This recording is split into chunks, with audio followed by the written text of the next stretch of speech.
Hi everyone, good morning. आज ही वही फटाफट से स्टार्ट करेंगे आज की क्लास।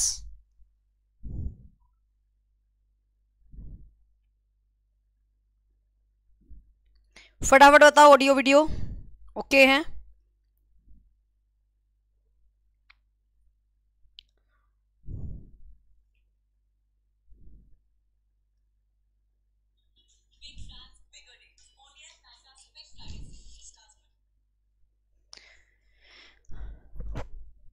चलो, लास्ट जो हमने दो मैराथन्स, मतलब मैं शॉर्ट मैराथन्स का नाम दे रही हूँ, वैसे मैराथन्स होती हैं बड़ी, बट ये सीरीज ही लगा लो आप। और ये सीरीज लगभग इसी टाइम पे ही रहा करेगी, ठीक है ना? टिल एग्जाम ये सीरीज इसी टाइम पे ही चलेगी आपकी, बस डेली मैंने फिक्स कर दिया है। और इस सीरीज में हम साइकोलॉजी के PYQs को डिस्कस कर रहे हैं, और रात वाली सीरीज में हम हिंदी और इंग्लिश पेडागोजी को डिस्कस करेंगे 9 बजे वाली में, ठीक है? तो ये दो सीरीज अब हो गई अपनी। तो लास्ट में हमने TGT के पेपर्स करे थे 2022, 2021, 2018 और 2019, और आपको सारे क्वेश्चंस आते थे। फिर बच्चों को एक भ्रम था कि PGT के मुश्किल होंगे मैडम। जिसने कॉन्सेप्ट पढ़ा है, PGT का भी ऐसा क्वेश्चन नहीं है जो आपको नहीं आता मिले। तो करें भाई स्टार्ट। PGT के पेपर्स आज मैंने लिए हैं, लास्ट में PRT के भी लेंगे, टेंशन ना लो। PRT वाले ऐसे सोचते हैं मैडम हमारे तो पेपर करवाती ही नहीं। जब सोचो तुम्हें TGT PGT सारा आता है तो PRT ऑटोमेटिक आता पाएगा, पहली बात तो। हाँ देखो, ये 2022 का पेपर है, ऑफिशियल पेपर है PGT का, लेवल 3 का पेपर है, ठीक है? तो करते हैं इसको स्टार्ट।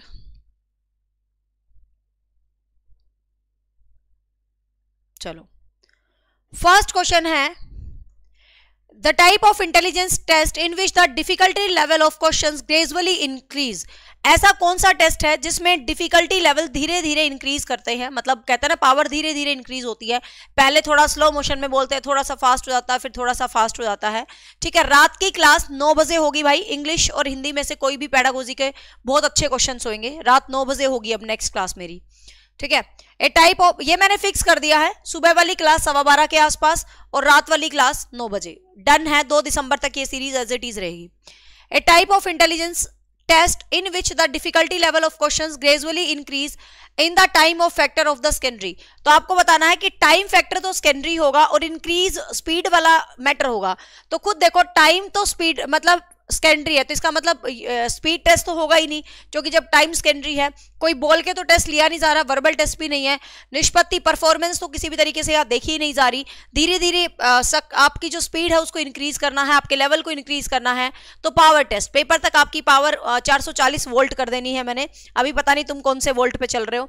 अगेन मैंने टाइम फिक्स कर दिया, अब ये मत पूछना, 2 दिसंबर तक टाइम यही रहेगा। सुबह वाली सीरीज 12:15 बजे चलेगी और शाम वाली सीरीज 9 बजे। सुबह वाली में साइकोलॉजी, चैप्टर वाइज साइकोलॉजी, और शाम वाली में English and Hindi language pedagogy, और बीच में हरियाणा जी के PYQ जो भी होंगे सब करवा दूंगी, ठीक है? चलो नेक्स्ट है,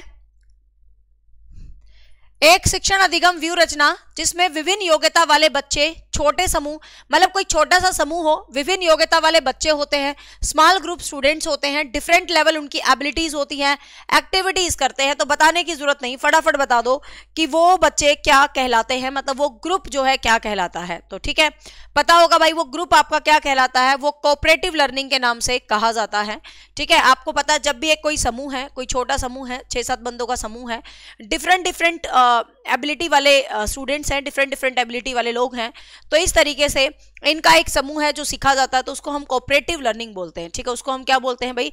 कोऑपरेटिव लर्निंग बोलते हैं, आपको ध्यान रखना है। मल्टी सेंसोरी होता है जब आप बहुत सारी सेंसेस, इंद्रियों को यूज करके काम करते हो, वो मल्टी सेंसोरी होता है। दल टीचिंग, टीम टीचिंग होती है जब आपको पता है, जब आपके जैसे एक क्लास को एक से ज्यादा अध्यापक मिलकर पढ़ाते हैं, तो that is called team teaching.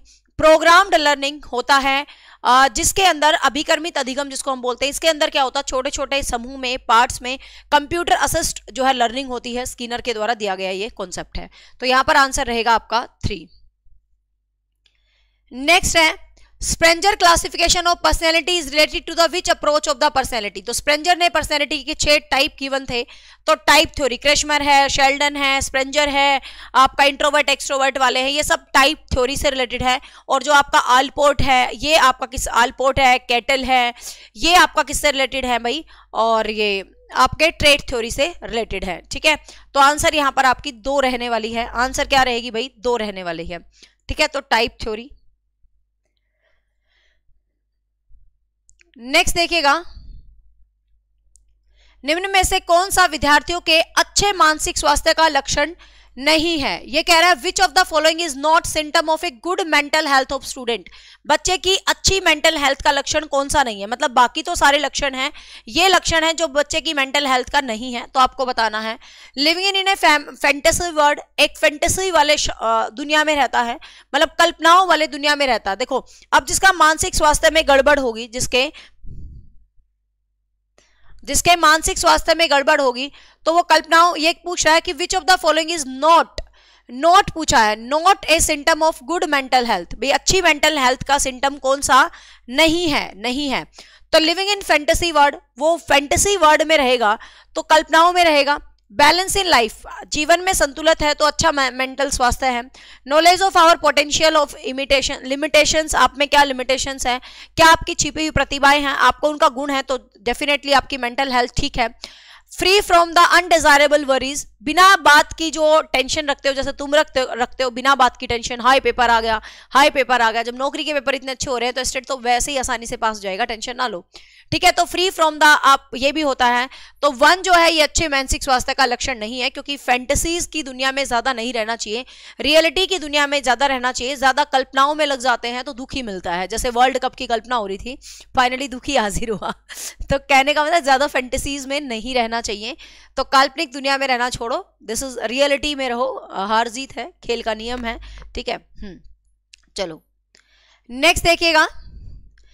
जब एक किशोर अपने माता पिता पर क्रोध दिखाने में असमर्थ होता है, मतलब when a adolescent is unable to show anger to his parents, मतलब अपने पेरेंट्स पर क्रोध दिखाने में मतलब वो हो जाता है।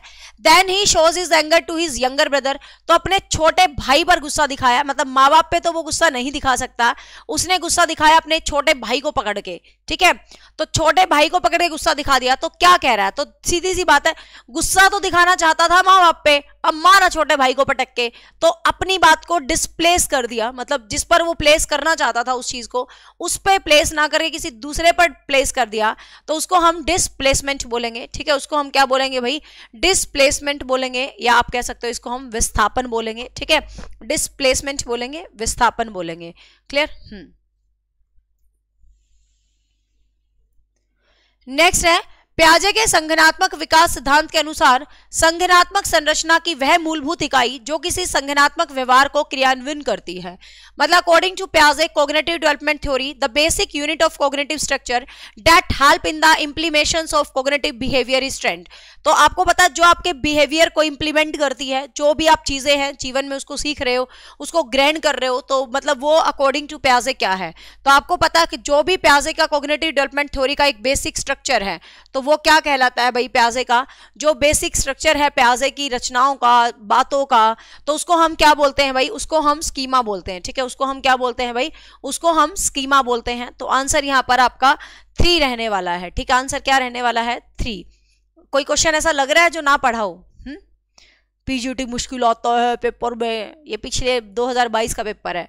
कॉन्सेप्ट पढ़ने वाले के लिए कभी मुश्किल नहीं होता, जिसने कॉन्सेप्ट नहीं पढ़ा होता ढंग से उसके लिए मुश्किल हो सकता है, तो बात अलग है। देखो अब संवेगात्मक बुद्धि के 4 क्षेत्रों में, अब 4 क्षेत्रों को कहते ही समझ जाना चाहिए। इमोशनल इंटेलिजेंस, इमोशनल इंटेलिजेंस का चैप्टर मैंने डीप वाला भी आपके बैच में ऐड कर दिया है, देख लेना, मिल जाएगा कहीं साइकोलॉजी सीरीज के अंदर, क्योंकि कई बार मैंने देखा पेपर डीपली पूछे गए हैं इससे। तो पहले सरफेस था, मैंने कल डीप वाला भी ऐड कर दिया, इमोशनल इंटेलिजेंस, जिसमें पूरी डीप थ्योरीज भी हैं, जे लोंग ये थ्योरी, तो देख लेना, मैंने डाल दिया है। क्लास नंबर मुझे ध्यान नहीं आ रही, चेक कर लेना, दोनों में, फुल में भी और क्रैश में भी। संवेगात्मक बुद्धि के 4 क्षेत्र हैं, तो आपको पता भाई 4 क्षेत्रों की बात करते हैं, 4 क्षेत्रों की बात करता है जॉन मेयर और पीटर स्लोबे। डेनियल गोलमैन 5 क्षेत्रों की बात करता है, तो सीधी सी बात है 4 क्षेत्रों वाली जो स्टेटमेंट है वो किसकी होगी भाई, जॉन मेयर और पीटर स्लोबे, जिन्होंने बुद्धि को सबसे पहले इंट्रोड्यूस किया है वो, ठीक है। बिल्कुल, डेनियल गोलमैन ने 5 क्षेत्रों के ऊपर बुद्धि की बात की गई थी, ठीक है। तो यहाँ पर ये कंप्लीट डिटेल्ड थ्योरी मैंने डाल दी है। जो प्रैक्टिस होता है वो ऐप+ यूट्यूब पर इकट्ठा होता है, इसलिए एक आधी बातें को इग्नोर मार दिया करो, किसी के काम की ना हो तो। हाँ, तो मेयर और पीटर स्लोबे, तो आंसर यहाँ पर 2 रहने वाला है, ठीक है। आंसर यहाँ पर क्या रहेगा, 2 रहेगा, 2। चलो नेक्स्ट है, which of the following is, एक मिनट। नेक्स्ट है, निम्नलिखित में से कौन सी अभिवृत्ति मापन की एक प्रत्यक्ष विधि नहीं है पूछा है, ठीक है।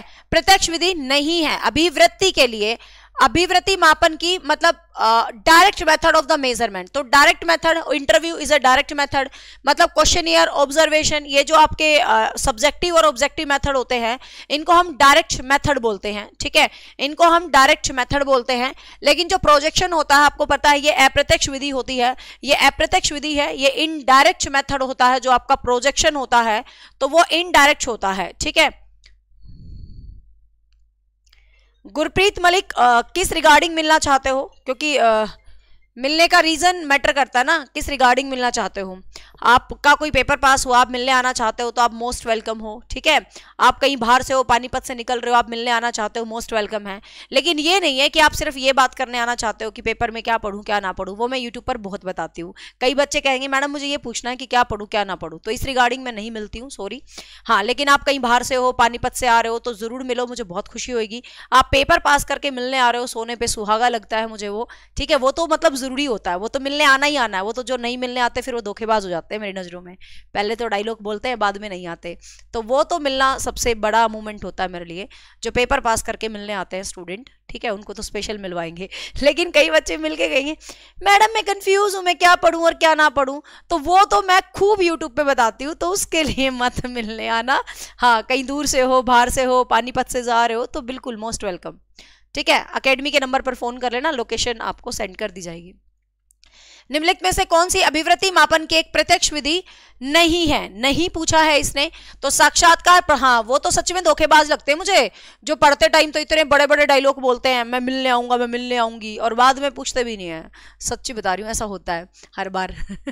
कुछ अच्छे अच्छे तो आ जाते हैं, बाकी नहीं आते हैं। तो आंसर यहां पर क्या रहेगा भाई? 2 रहेगा, आपको पता है 2 रहेगा। नेक्स्ट है ये वाला डायलॉग, तो आपको बिल्कुल रटा पड़ा होगा भाई। एक घोड़े को पानी के पास लाया जा सकता है, पीने के लिए बाध्य नहीं किया जा सकता। तो यह कथन थॉर्नडाइक के सीखने की किस नियम को बताता है? तो बताने